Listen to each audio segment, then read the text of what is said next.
Et bonjour les Verseaux, je reviens pour votre guidance pour le mois de mai 2024. Comme toujours, prenez ce qui est bon pour vous, ce qui résonne en vous, et laissez le reste. Alors, très clairement, déjà, de ce que je peux voir de votre guidance, il y a quelque chose qui semble limpide. C'est cette notion de quelque chose, il y a quelque chose qui est mis en lumière.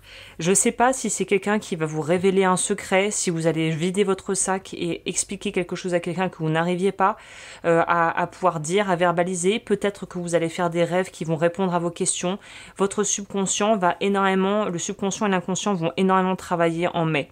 Je pense que vous, ça fait depuis comme je fais les tirages et que je fais les tirages intemporels et aussi les tirages, du coup là je me suis remis à faire les mensuels, mais ce qui ressortait ces derniers temps beaucoup pour les Verseaux, c'est cette notion de mystère, de quelque chose qui n'était pas vraiment au clair, qui n'était pas vraiment posé, qui était un peu nébuleux, où on ne savait pas trop où ça allait, on s'était pas clair, et là il y a vraiment une notion de pouvoir enfin poser des mots sur quelque chose que vous avez à l'intérieur, vous sentez qu'il y a un truc, vous ne savez pas vraiment ce que c'est, mais vous sentez qu'il y a quelque chose qui n'est pas dit, qui ne tourne pas rond, qui n'est pas posé, et vous vous demandez même, mais attends, mais c'est moi le problème. Vous commencez vraiment à vous remettre en question, en plus on dirait par rapport à ça, en se disant, mais attends, est-ce que c'est moi qui débloque? Il y a un truc, je sens qu'il y a un truc. Et effectivement, si vous êtes dans cette énergie-là, je suis là pour vous le dire, oui, il y a un truc. Je ne sais pas ce que c'est, puisque, encore une fois, c'est une guidance qui est générale. Je pense que c'est en lien avec votre vie familiale et sentimentale. Je pense que c'est quelque chose qui vraiment vous fait vous rendre compte, vous allez prendre conscience où on va vous dire quelque chose, vous allez recevoir une info qui va en fait qui va faire vous permettre de mettre la lumière et qui va permettre d'éclaircir tout le reste et tout va faire sens. Vous allez vous dire ah mais oui c'était donc ça. Vous savez ce truc de ah punaise donc c'était ça.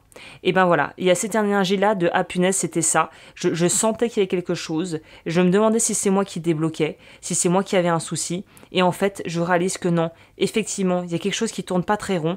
J'ai pas bien compris quoi. Je sais pas vraiment quoi, mais je sens qu'il y a quelque chose qui n'était pas net ici. C'est ça le ressenti que j'en ai. Il y a quelque chose où vous savez pertinemment, là, il y a quelque chose qui ne tournait pas rond, qui n'était pas net. Et je crois que c'est cette prise de conscience. Ça peut être un peu douloureux. Ça va pas être pour tout le monde, évidemment. Tout le monde ne va pas avoir vraiment des révélations incroyables si justement il n'y a rien de fou qui se passe et que vous avez une vie où tout se passe bien et que vous avez des bons rapports avec les autres.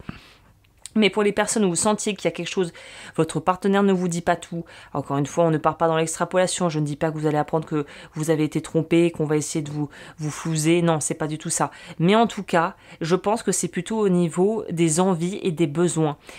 Vous allez vous rendre compte peut-être, ça peut être quelque chose qui peut être un peu bateau, mais du genre, vous parlez avec votre partenaire parce que vous voulez partir cet été en vacances, je sais pas, faire du canoë-kayak au fin fond de voilà, des gorges du Verdon. Et là, en fait, votre partenaire, il dit oui, oui, et puis vous sentez, il y a un truc, vous commencez à essayer de lui tirer les verres du nez. Hein, ça, les femmes savent bien faire.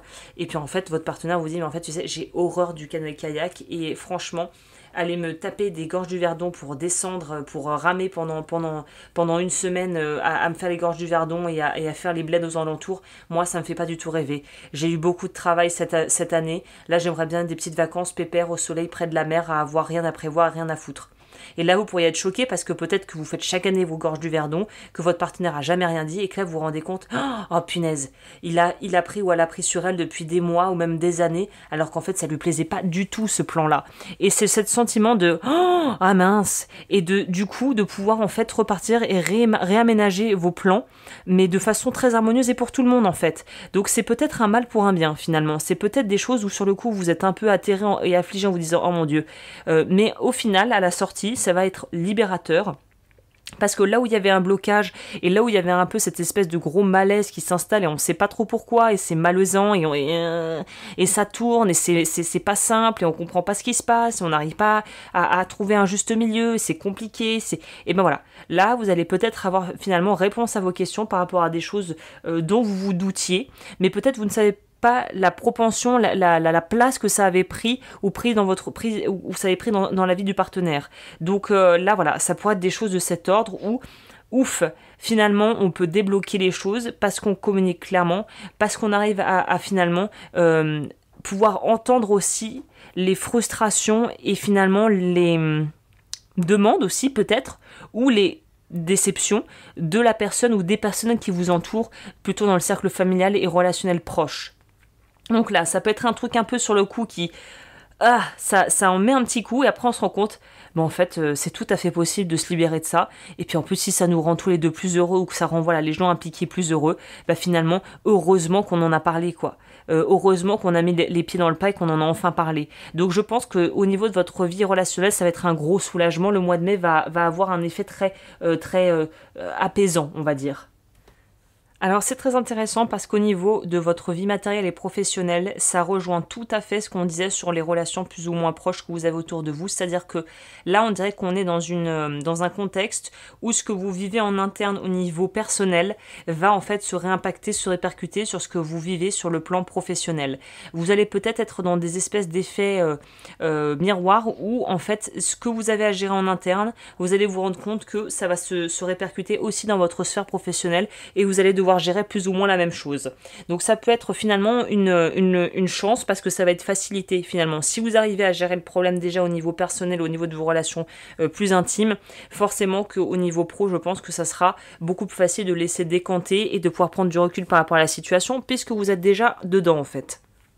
Au niveau des obligations, entre guillemets, des impératifs que vous allez avoir en mai, il y a quelque chose de l'ordre de je voulais un petit peu peut-être jeter l'éponge, où j'avais vraiment des sacrés différends avec des personnes autour de moi avec lesquelles je devais travailler, peut-être même qu'on vous a imposé, je sais pas, un collègue de bureau, qu'on vous a imposé de nouveaux horaires, qu'il y a quelque chose dans votre routine de travail qui a changé et qui semble pas vous réjouir en fait. Il y a vraiment cette notion de ça semble pas vous réjouir, ce qu'on vous propose là vous emballe pas des masses quoi, clairement.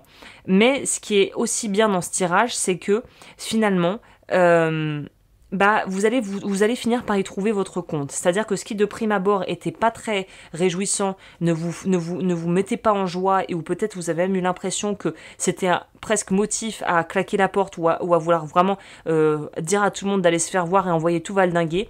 Finalement, je pense que là vous allez vous rendre compte que vous avez quelque chose à y gagner, que vous n'êtes pas perdant dans l'histoire et ça va vous permettre de réévaluer et finalement d'être peut-être un peu moins drastique et un petit peu moins impulsif quant au choix professionnel ou à la façon dont vous allez pouvoir vous comporter et être avec les personnes avec qui vous devez travailler ou avec qui vous menez des projets en fait. En ce qui concerne du coup ce qui se joue plutôt de façon inconsciente et ce qui est en train de se produire dans votre vie même si vous n'en avez pas vraiment conscience, c'est là il y a une notion de transformation. Il y a des choses que vous peut-être auxquelles vous résistez, qui sont peut-être confortables, mais on dirait que vous résistez à lâcher quelque chose. Ça me fait penser un petit peu aux symptômes des gens, vous savez, en français je sais pas comment on dit. En anglais il y a vraiment un terme presque psychologique, clinique, c'est hoarders. C'est des personnes qui ne veulent rien jeter. C'est presque, je crois qu'il y a même des TV shows, des reality shows où on propose de l'aide à ces gens parce qu'en fait, ils conservent tellement tout que ça arrive à un stade où ils peuvent plus marcher dans une pièce tellement ils gardent les prospectus, les papiers journaux, les boîtes d'emballage. Enfin, c'est pathologique à ce niveau-là. Et je pense pas que ce soit votre cas du coup. Mais peut-être que si vous avez des tendances à rien vouloir jeter, vous pourrez vous retrouver peut-être un peu là-dedans. Mais on vous propose de lâcher ça, de lâcher le conflit, peut-être de lâcher une façon de relationner à l'autre qui vous fait vous sentir exister, mais qui nuit à vos relations. C'est peut-être ça aussi, ce côté, je rejette ce qui vient de l'extérieur, je veux faire les choses à ma façon, finalement je me sens vivant et exister dans le conflit, et puis à la sortie, qu'est-ce que ça donne? Ça donne des frustrations, ça donne des incompréhensions, ça donne vraiment beaucoup de peines qui pourraient vous être évitées si vous faisiez les choses de façon plus finalement souple, plus dans quelque chose de rond, avec de la douceur, de la rondeur, et c'est peut-être ça aussi qui doit être un peu remis en question en mai, qui va l'être un peu, c'est qu'est-ce qui a de la valeur pour vous? Est-ce que c'est plus important d'avoir raison ou est-ce que c'est plus important de nourrir les liens et les relations avec les autres de façon peut-être un peu plus harmonieuse? Peut-être que parfois, voilà, il y a des conflits qui seront inévitables, mais est-ce que j'ai envie d'une vie qui soit finalement ponctuée par le conflit? Je crois que c'est vraiment la question que vous pourriez vous poser en mai, c'est est-ce que j'ai envie d'une vie qui soit ponctuée par des conflits en fait? Parce que vous n'êtes pas obligé. La bonne nouvelle c'est que non, c'est pas obligé d'être ponctué que par des conflits. Il y aura des conflits, des désaccords, mais ça ne prendra pas le pas sur tout le reste. Et c'est là qu'on vous propose en fait d'investiguer, c'est là qu'on vous propose d'aller. En ce qui concerne vraiment quelque chose de plus large, c'est-à-dire de façon plus globale, quels sont on pourrait dire les endroits de votre vie qui vont être un peu challengés, c'est justement l'aspect émotionnel. C'est combien je porte, combien je m'autorise finalement à prendre pour les autres, qu'est-ce que je suis prêt ou pas prêt à faire pour autrui, et quel est le besoin qui prévaut, c'est-à-dire le besoin de connexion, le besoin de remplir mes besoins et d'être peut-être seul, d'être plus seul avec moi-même. Est-ce que c'est d'être avec les autres? Est-ce que je me sens valorisée quand je rends service à des gens dans mon entourage? Est-ce qu'au travail, je me sens aussi valorisée par ce que je fais? C'est des questions vraiment assez simples et basiques, mais qui vont vous aider à pouvoir recadrer pour voir c'est où le souci en fait, où est-ce que ça coince, pourquoi je suis en résistance, pourquoi j'arrive pas à lâcher des schémas qui semblent être délétères et qui finalement me rendent pas service, et pourquoi peut-être si j'ai tendance à rentrer tout de suite dans le conflit, à vouloir rentrer dans l'art, qu'est-ce que je peux faire pour justement changer d'approche et me faire entendre, mais sans pour autant que ça envenime les relations et les situations présentes. Voilà, il y a un peu cette notion-là. Écoutez, je crois que je vais clôturer cette guidance et que je vous ai dit tout ce que vous aviez à entendre dans les grandes lignes. Je vous remercie d'avoir passé ce moment en ma compagnie. Si ce podcast vous a plu, abonnez-vous. N'hésitez pas à liker, commenter et partager cette vidéo. Vous pouvez également découvrir toutes les formations que je propose sur mon site lodufeu.com et mes créations sur agneslowens.com. Je vous laisse tous les liens dans la barre d'informations juste en dessous de cette vidéo et je vous dis à bientôt. Prenez bien soin de vous.